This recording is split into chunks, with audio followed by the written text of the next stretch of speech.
Argentina, viernes 20 de febrero de 2026.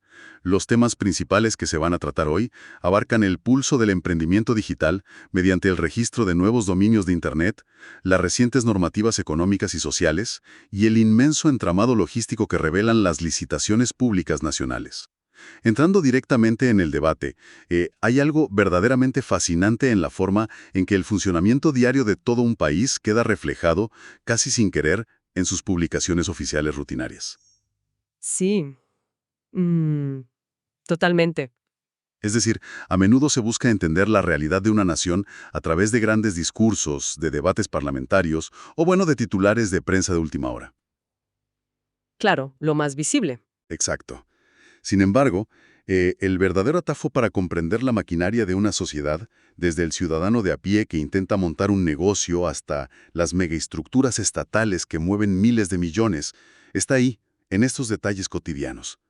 Se trata de desgranar cómo respira un país en un viernes cualquiera. Y es que es precisamente en esa enorme cantidad de datos cotidianos que a primera vista pueden parecer, no sé, una simple montaña de burocracia infumable, Desde luego que lo parece. ya, pero es ahí donde se esconde la verdadera historia. Si nos tomamos el tiempo de conectar las piezas, estos detalles aparentemente aislados empiezan a dibujar un cuadro macroeconómico y cultural asombrosamente nítido. Es como una fotografía de alta resolución, ¿verdad? Justo. Un solo día de registros y normativas actúa como una radiografía perfecta. Nos muestra hacia dónde fluye el dinero, qué le preocupa a la gente al levantarse por la mañana y, sobre todo, qué engranajes tiene que engrasar el Estado para que al día siguiente los semáforos sigan funcionando y los hospitales sigan abiertos. Bueno, pues vamos a empezar a pintar ese cuadro sumergiéndonos en la cuarta sección, que es la que revela el registro de nuevos dominios de Internet en esta jornada. Una de las partes más reveladoras, sin duda. Absolutamente. Al observar los nombres que la gente ha decidido registrar de forma oficial, a ver, la variedad es simplemente espectacular. Es una ventana sin filtros a los intereses reales, a las ideas que están, digamos, bullendo en la cabeza de las personas en este momento exacto. Sí, hay una mezcla de creatividad y de búsqueda de nichos de mercado que resulta magnética. Por ejemplo, aparece alguien que ha registrado el dominio asados musicales. ¡Qué bueno! Es que es leerlo y casi poder oler el carbón y escuchar una guitarra de fondo. Te imaginas al instante el tipo de comunidad o evento que pretenden montar.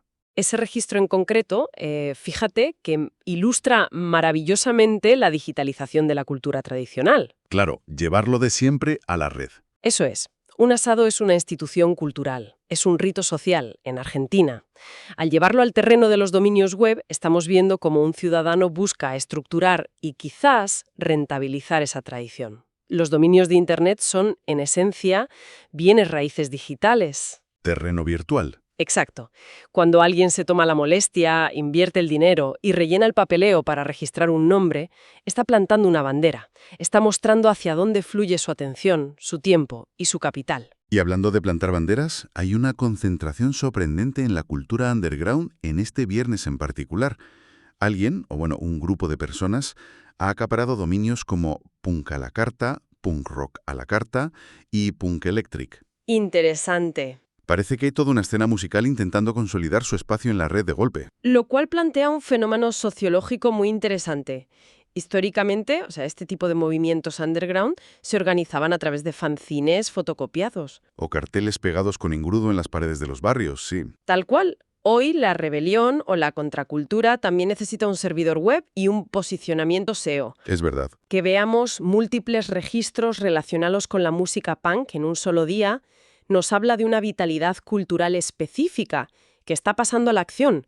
Quieren organizar conciertos, distribuir música o vender merchandising. Y para eso necesitan que su parcela digital esté asegurada. No es un simple hobby de fin de semana. No. Es un intento claro de establecer una presencia permanente y profesionalizada. Exactamente. Esa transición de la calle a la estructura digital es clave. Pero ojo, la cosa no se queda solo en el ocio o la música.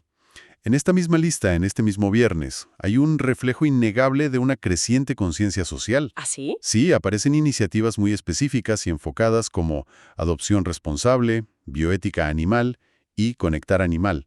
A ver, hace 15 años ver este nivel de especialización en el cuidado animal en registros oficiales habría sido una rareza. prioridades de una sociedad evolucionan. La aparición de términos como bioética, asociados al mundo animal, refleja un debate que ha calado profundamente en la ciudadanía. Ya no es solo tengo un perro y le compro comida. Claro, ya no se trata solo de tener una mascota, sino de plataformas que abordan intereses éticos complejos, redes de rescate o foros de legislación sobre bienestar animal. Esto indica que hay un sector de la población dispuesto a invertir recursos para dar visibilidad a estos temas, creando infraestructuras para educar o movilizar a otros. Dando un salto hacia un perfil más, digamos, corporativo, el registro también nos deja ver los movimientos del sector tecnológico y empresarial. Vemos apuestas por el orgullo de la manufactura local con dominios como Made in Argentina y proyectos que apuntan directamente a la formación, como Aula Pro. Movimientos lógicos de mercado. Sí, aunque he de confesar que el detalle que me parece una auténtica genialidad, o quizá un despiste monumental, es un registro que reza exactamente así. Bitcoin Casinios. Madre mía.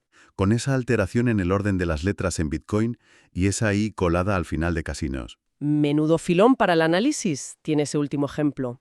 Lo que estamos viendo ahí, casi con total seguridad, no es un error tipográfico fortuito del que registra. No. No.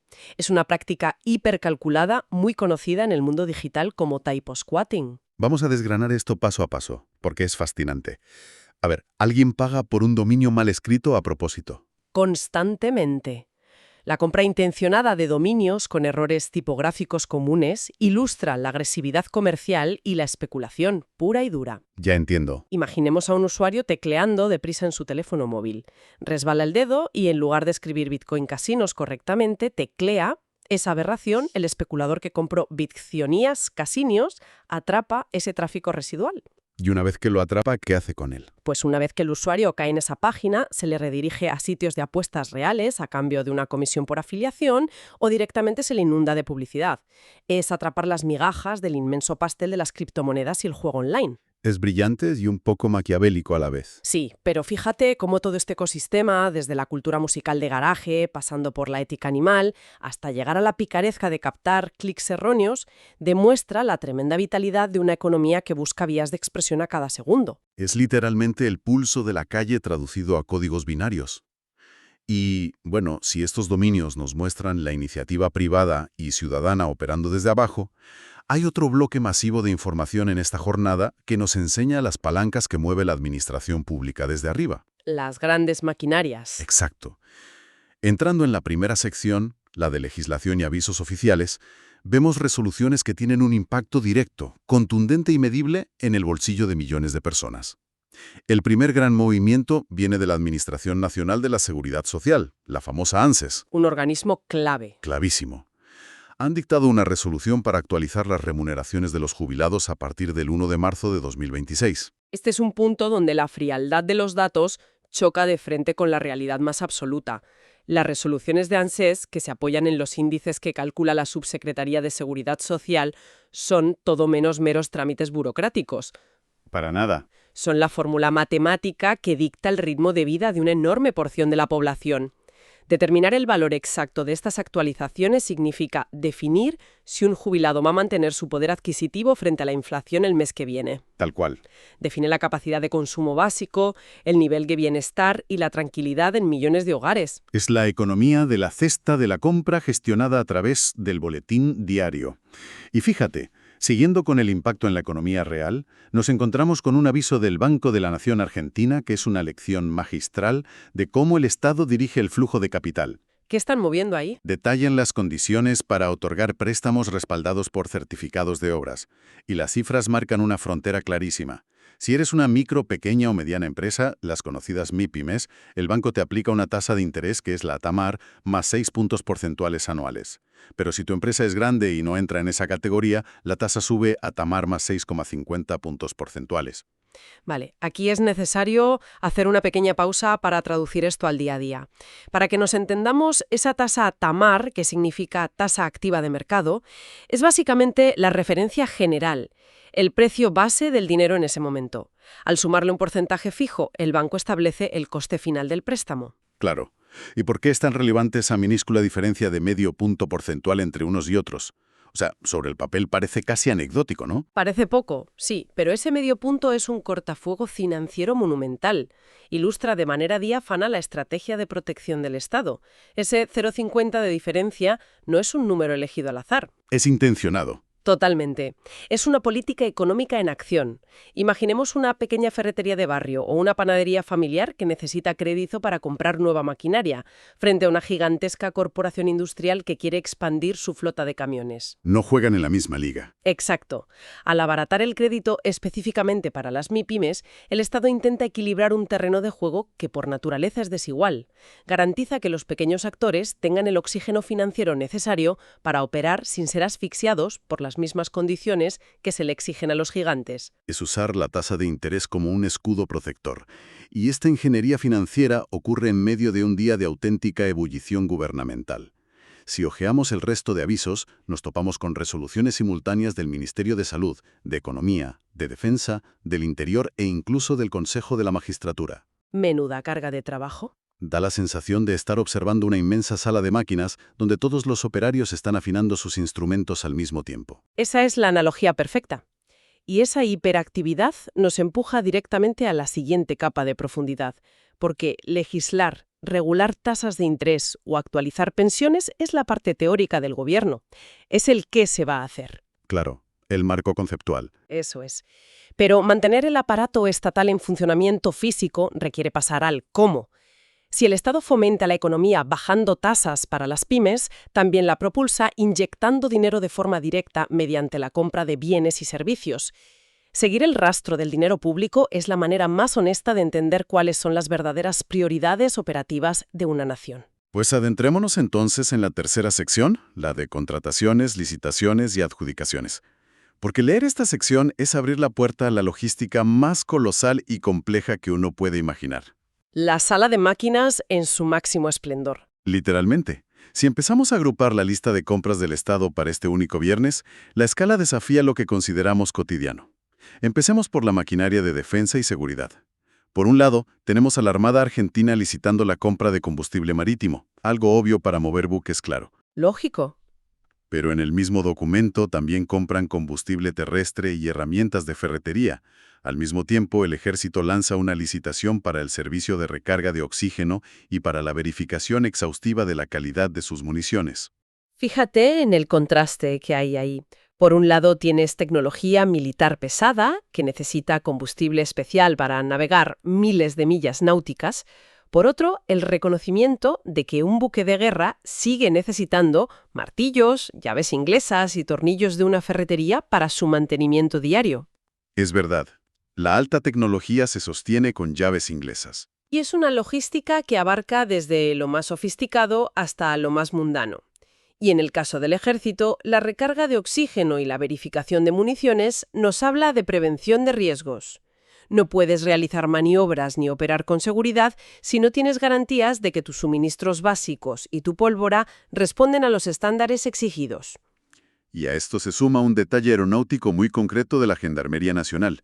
Están buscando activamente adquirir equipos de puesta en marcha, lo que en el documento denominan GPU, para asegurar el correcto funcionamiento de su flota aérea, además de dotar de nuevas herramientas a su taller aeronáutico de reparaciones. Cuidado aquí, que al escuchar las siglas GPU, cualquiera que esté familiarizado con la tecnología actual piensa inmediatamente en la tarjeta gráfica de un ordenador. Claro, de las que se usan para jugar a videojuegos o minar criptomonedas. Yo mismo lo pensé. Es normal. Pero en el contexto aeronáutico, esto es una Ground Power Unit, una unidad de energía de tierra.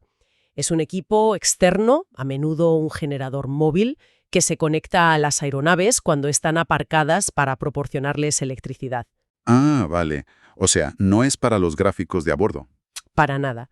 Un helicóptero o un avión no puede tener sus motores principales encendidos en el hangar solo para hacer funcionar sus sistemas electrónicos o el aire acondicionado. Necesita esa GPU. Sin ese equipo, la flota aérea de la Gendarmería, que es vital para vigilar fronteras o realizar rescates, simplemente se queda en tierra. Qué interesante. Y bueno, de la complejidad militar, el registro nos lleva de golpe a una logística igual de masiva, pero centrada en salvar vidas. Me refiero al sector sanitario. Otro gigante logístico. Enorme. Hay que detenerse a observar el abrumador volumen de compras que realiza un solo centro médico en este día. El Hospital de Alta Complejidad Cuenca Alta Dr. Néstor Carlos Kirchner.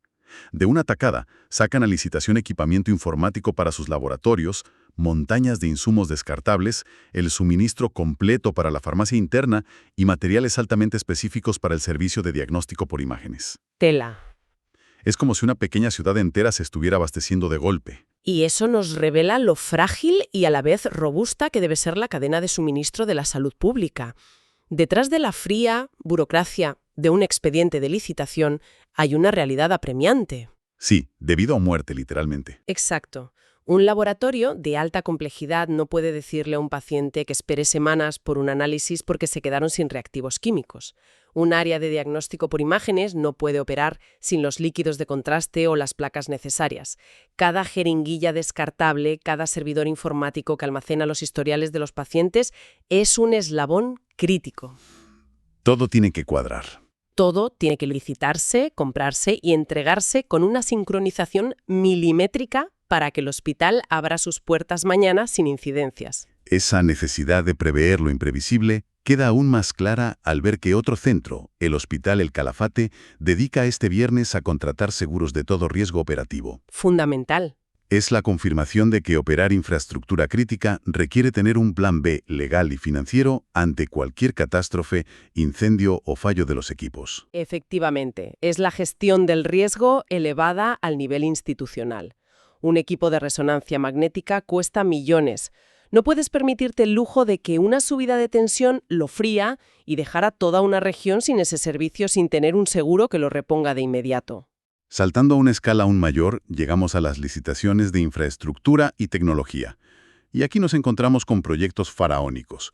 El Ministerio de Economía impulsa lo que llaman la Red Federal de Concesiones Etapa 2. Palabras mayores. Estamos hablando de licitaciones públicas, nacionales e internacionales, para gestionar los tramos de autopistas del Corredor Mediterráneo, el Corredor Puntano y los complejos portuarios norte y sur. Es literalmente trazar las arterias de asfalto y agua por donde va a circular la riqueza comercial de todo el país. Proyectos de esta envergadura estructuran el futuro a décadas vista. Un país exportador necesita que sus camiones lleguen al puerto sin destrozar los ejes en baches y que los puertos tengan la capacidad de dragado y logística para cargar los buques mercantes. Esta licitación no es solo un contrato de asfalto. No. Es el diseño del sistema circulatorio de la economía nacional. Y mientras el Ministerio de Economía dibuja carreteras, el Estado también consolida su infraestructura invisible, la digital. La empresa pública Educar S.A.U.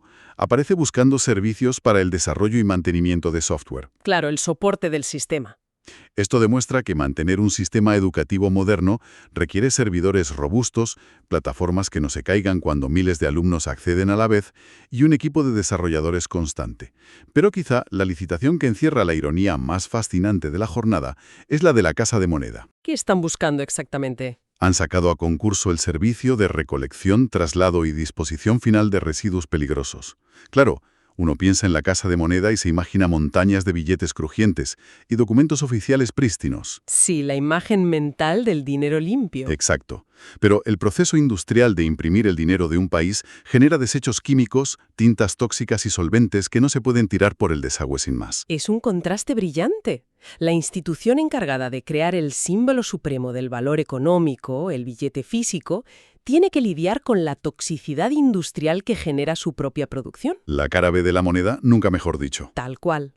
Muestra que toda acción del Estado, por muy simbólica o administrativa que parezca, tiene una huella física y ambiental que debe ser gestionada bajo normativas estrictas de seguridad. Para rematar este alucinante recorrido por la logística estatal, hay una adjudicación final que condensa toda la obsesión por la precisión que hemos ido comentando. La Armada Argentina publica la formalización de la compra de unos repuestos electrónicos muy concretos para su aeronave modelo AS-555. Vale. Y el importe final de la adjudicación está calculado y expuesto hasta la última fracción, exactamente $66.964 estadounidenses con 39 centavos. Ese nivel de exactitud microscópica, publicado al final de la semana, es el último eslabón necesario para que un helicóptero despegue con garantías operativas. Esos 39 centavos son la prueba de fuego del sistema. ¿En qué sentido? En la compra de material de defensa internacional entran en juego tipos de cambio, aranceles, normativas de comercio exterior y auditorías públicas implacables. Ese número no admite redonderos porque el dinero de los contribuyentes exige trazabilidad absoluta. Es milimétrico. Es la cristalización de meses de burocracia convertidos finalmente en una pieza electrónica que un mecánico instalará en un helicóptero. Teje la red definitiva que sostiene al país. Ha sido un viaje abrumador. Empezamos analizando un emprendedor que registraba una página web para promocionar asados musicales y a comunidades punk reclamando su espacio. Que ya parece que hace una eternidad de eso. Totalmente. Pasamos a ver cómo el Estado ejerce de escudo protector, fijando tasas de interés más amables para la pequeña panadería de barrio, mientras asegura por ley que las pensiones no se congelen. El impacto directo en el ciudadano. Y hemos desembocado en compras masivas de reactivos de laboratorio, contratos internacionales para pavimentar el país y el cálculo hasta el último céntimo de repuestos para helicópteros. Y lo más impactante de todo es recordar que todo esto, absolutamente todo este inmenso volumen de actividad y toma de decisiones, ha ocurrido y quedado registrado en el transcurso de un único y solitario viernes. Ante este despliegue de actividad incesante, resulta fascinante imaginar qué pasaría si cruzáramos estos datos diarios durante una década. No necesitaríamos encuestas ni oráculos para saber hacia dónde va la sociedad. Lo tendríamos escrito en los recibos de compra de jeringuillas y en los dominios web mal escritos. Es para pensarlo.